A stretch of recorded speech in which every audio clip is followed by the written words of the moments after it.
Bonjour, vous êtes sur For Change et c'est l'heure du déjeuner sur Uspring. Mais nous continuons à travailler, nous sommes sur le pont et j'ai la chance d'avoir sur ce plateau Clément Messelin. Bonjour. Bonjour Clément, vous êtes cofondateur de Headflex. Alors Headflex, on connaît bien, c'est une plateforme de curation de contenu learning. Donc vous sélectionnez des contenus, vous les agrégez, vous les présentez via votre plateforme et les outils de l'entreprise.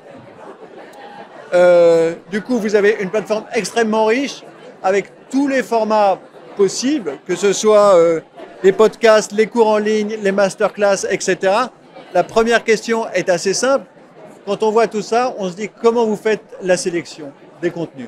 Ouais, c'est une bonne question. En effet, on a une plateforme de curation de contenu et nous, depuis le démarrage d'Headflex, on a fait le choix de ne pas créer de contenu. Donc de se dire, on va aller sélectionner les éditeurs et les sources de qualité sur Internet. Donc les éditeurs, ça va être par exemple Assegos, ça va être Pluralsight, ça va être Arcode Studio, ça va être ce type d'acteurs qui ont leur propre catalogue de formation. Et nous, avec Headflex, on intègre l'ensemble de leur contenu pour simplifier le chemin vers l'ensemble de ces catalogues. Ça, c'est le premier élément. Le deuxième élément, c'est la sélection des contenus open source. On sait qu'aujourd'hui, on peut de plus en plus se former avec des youtubeurs, avec Exactement. des tiktokers, sur de la bureautique, la prise de parole en public, avec des podcasts sur les méthodes de vente, avec des articles qu'on peut lire au quotidien. Et donc ça aussi, on l'a intégré. Et donc on trie, on sélectionne, on fait ce qu'on appelle du coup la curation et on met tout au même endroit.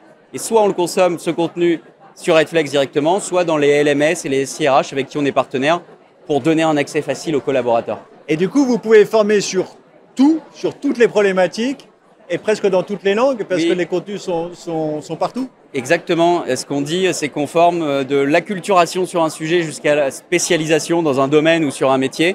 Et aujourd'hui, on couvre 230 compétences. On parle beaucoup de compétences aujourd'hui, donc il y a les compétences transverses et les compétences métiers. On va former sur tous ces sujets dans plein de formats.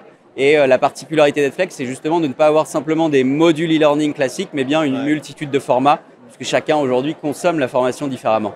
Alors justement, le nœud, c'est comment s'assurer de la qualité de ces contenus. Alors on a une méthodologie, et ça c'est assez unique sur le marché de la formation en ligne et du digital learning. Notre méthodologie, elle s'appelle OPAD. C'est-à-dire que pour identifier soit un éditeur, soit un contenu, on regarde cette méthodologie et on regarde l'origine, c'est le O de OPAD, la pédagogie, le P de OPAD, l'accessibilité, le A de OPAD, et le design. Et en fait, tout ça nous amène à noter chacun des éditeurs ou chacune des ressources pour s'assurer que ce qu'on va proposer est de qualité et que ce n'est pas juste un agrégat et une grande bibliothèque qu'on mettrait ici et que personne ne consommerait. C'est ça. Alors du coup, qui fait ça? Parce que forcément, il doit y avoir à un moment, on en parle tout le temps aujourd'hui, un coup d'intelligence artificielle derrière OPAD. Alors forcément, nous-mêmes, on s'est posé la question avec l'explosion de l'IA de savoir si ça allait pas transformer notre métier, remplacer des métiers chez nous. Et non, on en est convaincu, il faut des humains au début de la chaîne.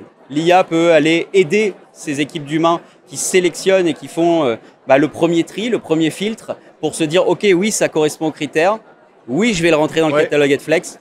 Et oui, l'IA va m'aider à aller pousser le contenu rapidement aux salariés qui le souhaitent en fonction d'une demande qu'il va effectuer sur la plateforme. » Et concrètement, Headflex, ça marche par abonnement. Comment ça se passe pour l'entreprise? Ouais, c'est assez simple et on s'inspire de modèles qui fonctionnent et notamment dans le monde de la musique, Spotify l'a très bien fait ou Deezer pour transformer le monde de la musique. C'est-à-dire qu'on ne va plus acheter de CD et on s'abonne à Spotify. Nous, c'est la même chose. On va peut-être acheter en tant qu'entreprise un peu moins de catalogue de formation, mais on va acheter Headflex en tant qu'agrégateur des meilleurs contenus qui existent. Et avec un seul abonnement, une seule plateforme, on a accès aux meilleurs contenus. Et c'est ça le business model aujourd'hui. Et on vend ça auprès des directions ressources humaines et directions formation de grands groupes principalement. Excellent. Merci beaucoup. Merci. Merci. Très bonne journée. Bonne journée. Merci. Au revoir.